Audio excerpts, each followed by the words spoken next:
네, 안녕하세요. 상표법 입문 강의 23회 진행하도록 하겠습니다. 자, 2025년 62회 변리사 시험 1차 대비하는 강의이고요. 상표법 기본 강의 들으시기 전에 입문 강의를 좀 들으시면 짧은 어떤 회차에 또 그 짧은 시간 내에 출근하거나 아니면 여기로 왔다 갔다 할 때 가볍게 유튜브로 이걸 접하시면 용어라든지 그런 기본 개념들을 좀 쉽게 좀 약간 알고 계시다가 기본 강의 때 내용들이 많이 있기 때문에 편하게 접근하실 수 있습니다.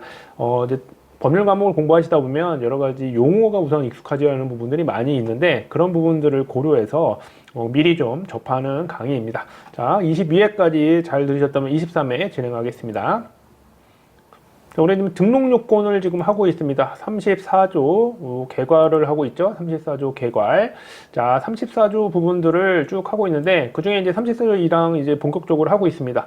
자, 1호부터 지금 4호까지 쭉 했었고요. 1호부터 21호는 부등록 사유다.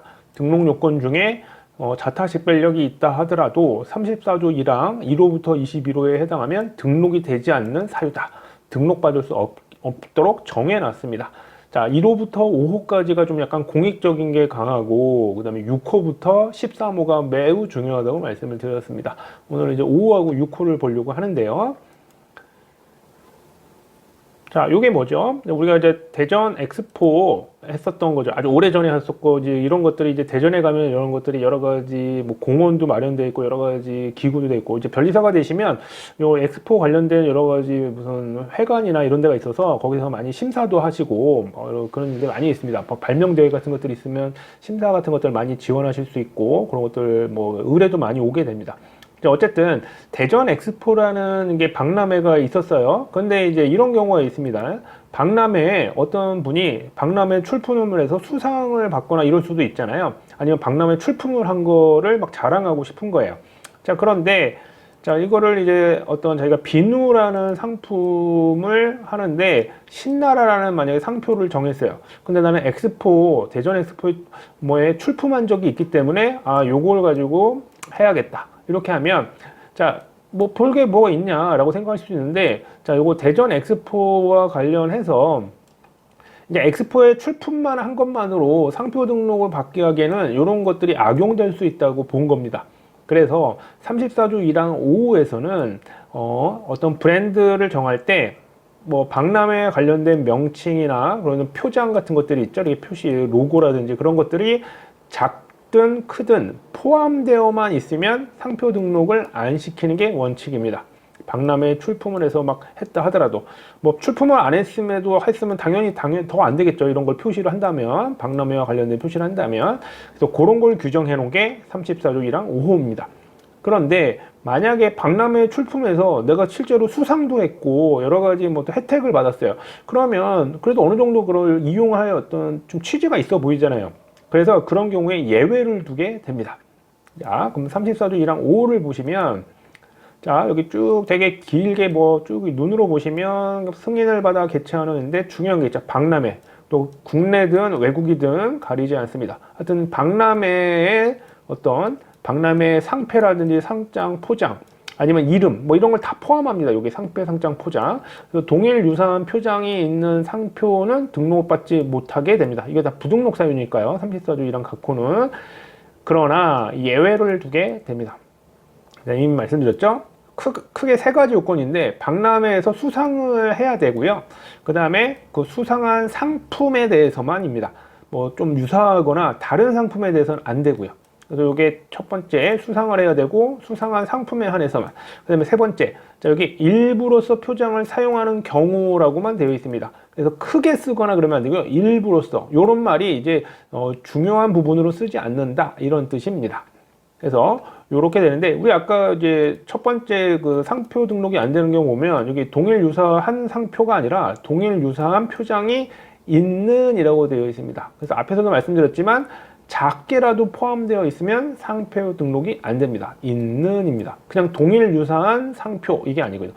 동일 유사만 따지는 게 아니라 동일 유사한 부분 어떤 표장이나 상패 상장이더라도 그게 있기만 해도 원래 등록이 안 된다. 하지만 예외가 있습니다. 크게 세 가지 요건이 있다. 그래서 보통 수, 상, 이렇게 외워두시면 좋습니다. 상품을 수상하고 그다음에 상품에 대해서만 일부로서 할 때는 등록받을 수 있게 예외를 해놨다. 자랑하고 싶으니까요. 그렇죠? 그렇게 되는 게 5호에 해당하게 됩니다. 자, 5호까지가 공익적 요건이고요. 자, 이제 6호부터 너무너무 중요합니다. 6호. 자, 6호부터 13호까지 너무 중요한데, 자, 여기 눈으로 쭉 보시면, 김연아, 박찬호 쭉 돼 있죠? 그 다음에 여기 이제 유명한 사람 이름이나 어떤 아이돌 그룹 이름, 그 다음에 이제 유명한 회사 이름. 아주 유명해야 됩니다. 근데 이런 거를 그 회사가 아니고, 김연아 본인도 아닌 사람이 이런 걸 상표 등록을 받는 경우가 많겠죠. 이런 거를 막아야겠다. 라고 해서 만들어진 규정이 6호입니다. 그럼 요거를 좀 그림으로 나타내 보면, 자, 어떤 갑이, 예를 들면 김연아라든지 박찬호라고 하겠습니다. 아니면 삼성회사 되게 유명해요. 요걸 이제 저명하다고 표현을 합니다. 요걸 이제 유명하다라는 표현을 주로 안 쓰고요. 저명하다는 표현을 쓰는데, 그거는 나중에 또 말씀을 드릴 거고요. 또 기본 강의에서 자세히 설명을 드리게 됩니다. 그런데 이거를 유명한 사람 이름인데 이제 어떤 사람 다른 사람이 관련도 없는 사람이 그 상표 이름은 회사 이름이나 유명해야 되는데 아니면 그 김연아라는 사람 이름을 어떤 상품에 요게 이제 상품이죠. 그걸 출원해서 등록받으면 자 요거를 거절을 시키는 겁니다. 요거를 그렇죠. 이렇게 그림이 펴는데 요거를 이제 법조문으로 보면 이렇게 됩니다. 저명한 다른 사람의 성명 명칭 상호 그 다음에 초상, 서명, 인장, 아호, 예명, 필명, 약칭. 그래서 성명상, 초서인, 아예, 필약 이렇게 많이들 외우시는데 주로 이제 시험에 나오는 거는 성명. 아까 김연아, 박찬호 같은 거, 그 다음에 아이돌 그룹 같은 거, BTS라든지 이런 거고요. 그 다음에 상호는 유명한 회사면 삼성, 현대 이런 걸 얘기하는데 이런 것들의 약칭을 근데 여기 독특한 표현이 들어가 있습니다. 포함하는 상표.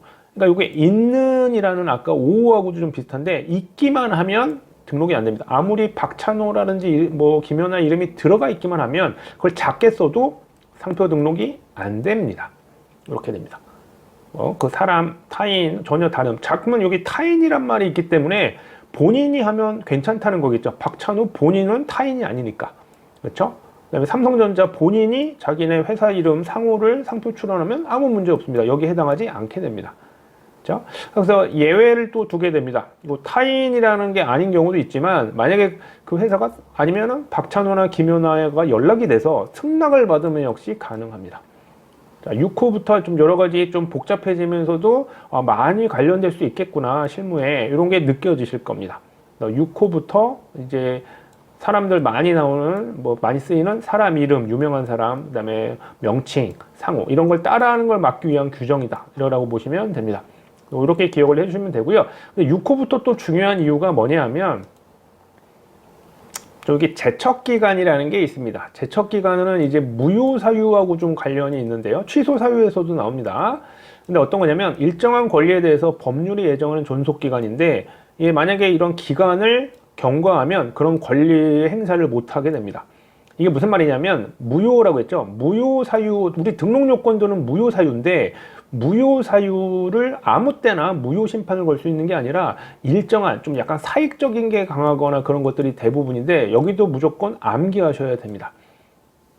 그럼 뭐냐면 34조 1항 우리 1호부터 21호가 있는데 여기 보시면 1호부터 21호가 아니라 6호부터 10호 그 다음에 16호라고만 돼 있죠. 그 다음에 나중에 배우실 35조 자, 그 다음에 나중에 다른 규정들도 있는데 그것과 관련된 무효심판을 청구할 때 이런 것들은 언제부터? 상표 등록일로부터 5년이 지난 후에는 청구할 수 없다. 이 말을 반대로 바꿔야겠죠? 5년 내에만 무효심판 청구가 가능하게 됩니다. 이걸 제척기간이라고 하는데 언제부터 나와요? 이게 34조 1항 6호부터 나오죠.